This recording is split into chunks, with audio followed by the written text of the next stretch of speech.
नमस्कार। Special coverage news पर आप सबका स्वागत और अभिनंदन। एक बहुत बड़ी खबर लेकर अब आपके समक्ष आया हूं। डिनर पॉलिटिक्स एकदम क्यों हुई? एकाएक 293 सांसदों को मोदी ने अपने घर पर क्यों बुला लिया? क्या कारण थे? क्यों आनन फानन में यह डिनर करना पड़ा? क्या एक बड़े राजनीतिक नेता ने डिनर देकर सबको हैरत में डाल दिया था? वहां एक बड़े नेता का बेटा जो एनडीए का सांसद है पहुंचा हुआ था, उससे मोदी की चूलें हिल गई। क्या घबरा गए? क्या एक पूर्व मुख्यमंत्री के द्वारा कहा गया वो बयान उनके कानों में गूंजने लगा, जिसने कहा है कि 1 महीने के भीतर इस देश का कोई मराठा प्रधानमंत्री बन जाएगा? और वो व्यक्ति उस राज्य का पूर्व मुख्यमंत्री है। उसके इस बयान के बाद एनडीए में सनसनी फैल गई और उसकी डिनर पार्टी के कुछ घंटों बाद मोदी को अपनी डिनर पार्टी क्यों बुलानी पड़ी? डिनर पार्टी में वो सारे व्यंजन थे जिनके बारे में आपने नाम भी नहीं सुने होंगे। चिलगोजा पुलाव था, कश्मीर का कहवा था, पंजाब की मिस्सी रोटी थी, हरियाणा का सरसों दा साग, पंजाब का मक्केदार रोटी, सब मौजूद थे, सारे व्यंजन मौजूद थे। और मोदी जी एक एक को मेज पर जाकर सांसदों का भरोसा दिला रहे थे कि मैं आपके साथ खड़ा हूं। और उस पार्टी में नहीं पहुंचे तो नीतीश नहीं पहुंचे, नायडू नहीं पहुंचे, एकनाथ शिंदे नहीं पहुंचे। क्यों नहीं पहुंचे, यह सवाल बन गया। और उसी के एक दिन पहले एक बड़े नेता की जन्मदिन की पार्टी होती है जिसमें राहुल थे, प्रियंका थी, एकनाथ शिंदे का बेटा वहां मौजूद था। क्या उधर एक पूर्व मुख्यमंत्री का बयान, मराठा बनेगा प्रधानमंत्री, इधर उसके जन्मदिन की पार्टी, और इधर फिर दूसरे दिन मोदी की डिनर पॉलिटिक्स क्या कहती है? क्या बदलाव की बयार बहने लगी? बार बार कहा जा रहा है कि 2027 में एक बड़ा बदलाव देखने को मिलेगा। एक वर्ष बाकी है। नायडू और तेलंगाना के मुख्यमंत्री रेवंत रेड्डी के बीच एक बड़ी ट्यूनिंग, और एक मराठवाड़ा के बड़े नेता के साथ नीतीश नायडू के बेहतरीन रिश्ते किस कवायद की ओर ले चलते हैं। पूरी खबर सिलसिले से बताऊंगा। पूरी एक बड़ी खबर है और इस खबर को चौंकाने वाले तथ्य रखूंगा, पूरी सबूत दूंगा, मजाक में बात कोई नहीं करूंगा। और ऐसी बेखौफ खबरों को जानने के लिए फिर मेरी अपील आपसे, चैनल को सब्सक्राइब कीजिए, बेल आइकन बटन दबाइए, हमारा हौसला बढ़ाइए। मैं बेखौफ खबरें यूं ही आपको सुनाता रहूं और एक दिन इन खबरों से देश में एक नया सिस्टम तैयार हो, जहां सिर्फ और सिर्फ बात हो तो शिक्षा की, बात हो तो रोजगार की, बात हो तो हेल्थ की, बात हो तो महंगाई की। इन सब की हमें सरकार चाहिए। तो चलिए शुरू करते हैं। एक दिन पहले एनसीपी के राष्ट्रीय अध्यक्ष और महाराष्ट्र के सबसे बड़े नेता के तौर पर जाने जाने वाले शरद पवार का जन्मदिन था। इस जन्मदिन की पार्टी में राहुल गांधी पहुंचते हैं, प्रियंका गांधी पहुंचती हैं, सारे नेता पहुंचते हैं, कोई भी नेता बाकी नहीं बचता है। इंडिया के सभी नेता वहां मौजूद थे। और उस पार्टी में पहुंचते हैं एकनाथ शिंदे का बेटा श्रीकांत शिंदे जो सांसद हैं। और उनके वहां पहुंचते ही एक नई सरगर्मी, आपको पता बीते काफी दिनों से एकनाथ शिंदे नाराज चल रहे हैं, दिल्ली के चक्कर काट रहे हैं, कभी कहीं के काट रहे हैं। तो ये एक पावर पॉलिटिक्स से शुरू हुई और इस पावर पॉलिटिक्स के जनक हैं शरद पवार। आप जानते हैं शरद पवार एक ऐसे नेता हैं जिनके नीतीश कुमार से बेहतरीन रिश्ते हैं, चंद्रबाबू नायडू से बेहतरीन रिश्ते हैं। चंद्रबाबू नायडू अपनी समस्याओं से निजात नहीं पा रहे हैं। वो चाह रहे हैं जिस दल से उन्हें चुनाव लड़ना है उस दल के भी प्रधानमंत्री नरेंद्र मोदी से बेहतरीन रिश्ते हैं। उसी दल ने एन चंद्रबाबू नायडू को मोदी की कृपा दृष्टि से जेल में बंद रखा, जेल भेजा। अब फिर भी उसी दल से मोदी के प्रगाढ़ रिश्ते हैं क्योंकि उनके राज्यसभा में सांसद हैं, उनके लोकसभा में सांसद हैं और लंगड़ी सरकार को सभी सांसदों की जरूरत है।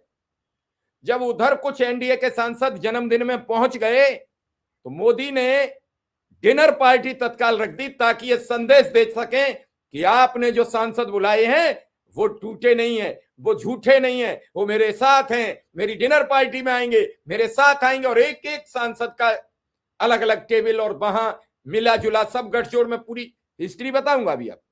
लेकिन शरद पवार एक ऐसे नेता हैं जिनके बारे में पूरा देश जानता है। कई मर्तबा उन्होंने पूरे राजनीति बदली है। इस बार फिर उन्होंने एक कमान संभाली है। इस कमान का अंत क्या होगा, इसकी प्राथमिकी क्या होगी, अभी कुछ नहीं कहा जा सकता। लेकिन पूरा मामला उलझ गया है और प्रधानमंत्री नरेंद्र मोदी को विदेश जाने से पहले अपने सभी 293 सांसद आनन फानन में अपने घर बुलाने पड़े। एक एक टेबल पर गए हैं, सांसदों से हालचाल पूछे हैं। मेन्यू में देश की विविधता को दर्शाते हुए हर राज्य का एक एक पारंपरिक व्यंजन शामिल किया गया था, जैसे कश्मीर का कहवा, चिलगोजा पुलाव, पंजाब की मिस्सी रोटी, बंगाल का रसोगुल्ला। सांसदों को बैठने की व्यवस्था भी बेहद खास थी। टेबलों पर अलग अलग राज्यों, सहयोगी दलों के सांसद एक साथ बैठे थे ताकि वे एक दूसरे को बेहतर तरीके से समझ सकें। डिनर के बाद पीएम मोदी ने सोशल मीडिया एक्स पर एक पोस्ट लिखा। उस पोस्ट में उन्होंने लिखा, पोस्ट भी मैं कोशिश कर रहा हूं आपके समक्ष हो। पोस्ट उन्होंने उस पोस्ट को अंग्रेजी में लिखा, लेकिन मैं जस्ट अभी आपके समक्ष होगी।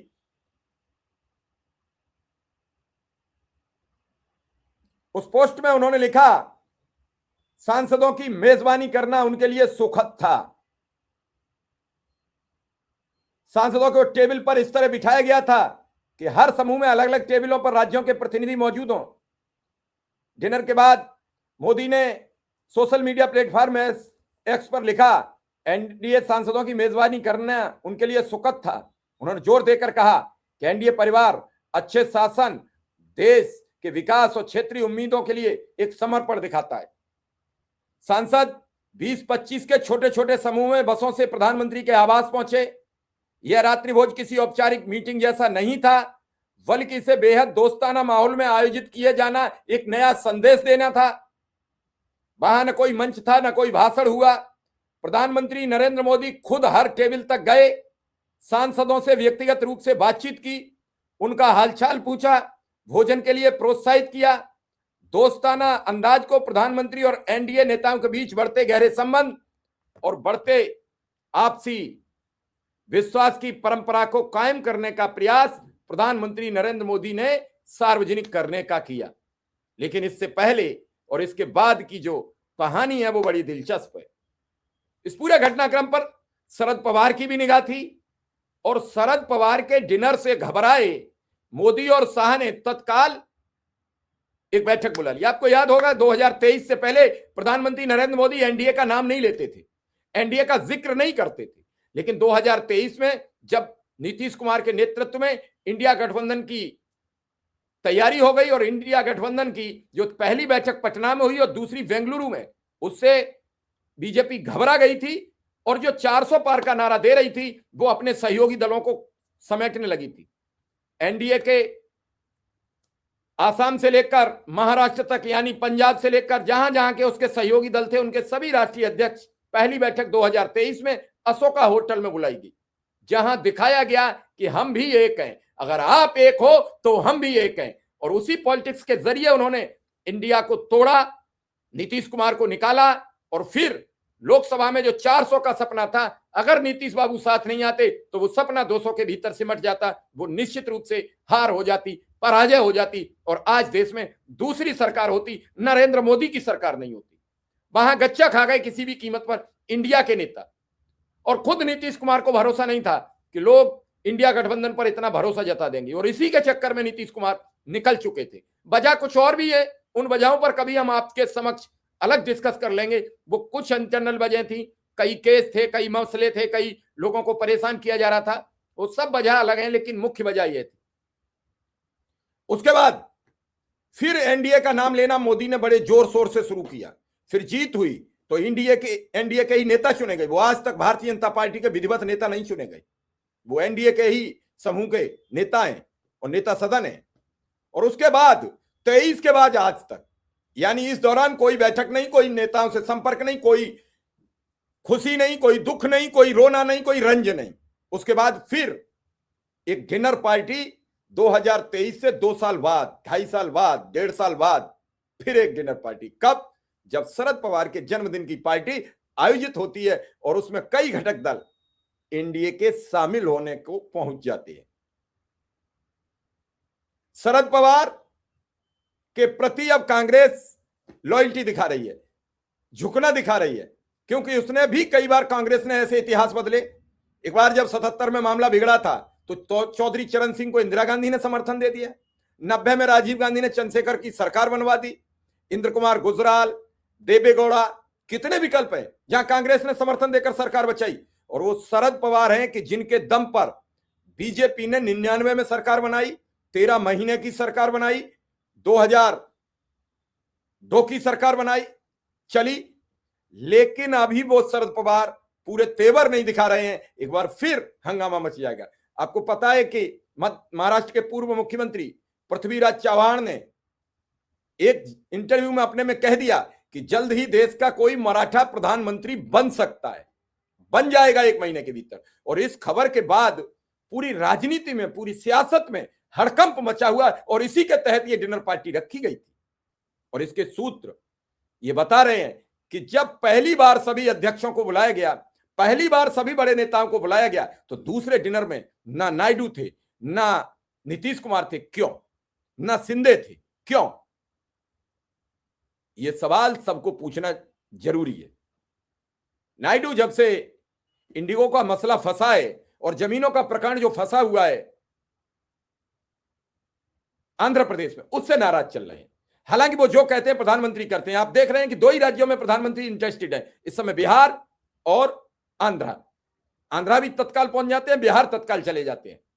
अब इसके बाद इस प्रेशर पॉलिटिक्स में क्या नया गुल खिलेगा? क्या कांग्रेस एक बार फिर शरद पवार को, जो कि अब 85 साल के हैं, आगे करके नरेंद्र मोदी को बैकफुट पर लाना चाहती है? चुनाव आयोग, सीबीआई, ईडी, इन सब की करतूतों से आज ही जा चुकी कांग्रेस क्या बदलाव करेगी? क्या ममता बनर्जी, अखिलेश यादव को बड़ी जिम्मेदारियां मिलने वाली हैं? क्या कुछ नया बनता बिगड़ता दिखेगा? लेकिन इस डिनर पार्टी को आनन फानन में 293 सांसदों को इकाइक अपने घर प्रधानमंत्री को बुलाने की क्या आवश्यकता पड़ी? हालांकि उन्होंने ये कहा है कि हमने ये जीत, ये हार, ये वो, ये सब कुछ। फिर टेबल जाना, क्या 400 सीट का नारा देने वाली भारतीय जनता पार्टी के इतने बुरे दिन आ जाएंगे? उन ताकतवर प्रधानमंत्री के इतने बुरे दिन आ जाएंगे कि 5-5 सांसदों की टेबल पर जाके कहना पड़ेगा, भैया कुछ ले लो, कुछ नहीं है तो चिलगोजा पुलाव खा लो, कुछ नहीं है तो पंजाब की मिस्सी रोटी ले लो, अरे भैया कुछ नहीं है तो बंगाल का दीदी का रसोगुल्ला खा लो। क्या ये कहने की जरूरत पड़ जाएगी? नहीं सोचा था किसी ने।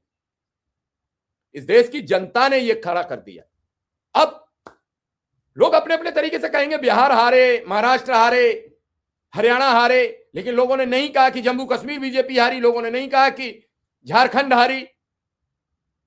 क्योंकि जब सत्ता का मदान होता है तो सत्ता के सहयोगी दल सवाल करते हैं। आज भी राहुल गांधी ने बड़े सवाल उठाए, आज भी बीजेपी समर्थक पत्रकारों ने बीजेपी को प्रदूषण पर घेरा है। क्या इस पर जवाब होगा? मेरी इस राय पर, मेरी इस खबर पर आपकी क्या प्रतिक्रिया है? क्या आपको लगता है कि शरद पवार की जन्मदिन की पार्टी से घबराकर मोदी ने तत्काल 293 सांसदों को बुलाकर यह दिखाया है कि हम सब एकजुट हैं, आप कुछ भी करिए, हम कोई टूटने वाले नहीं है, हम सब एक जगह बैठे हैं? क्या यह दिखाने का प्रदर्शन किया है?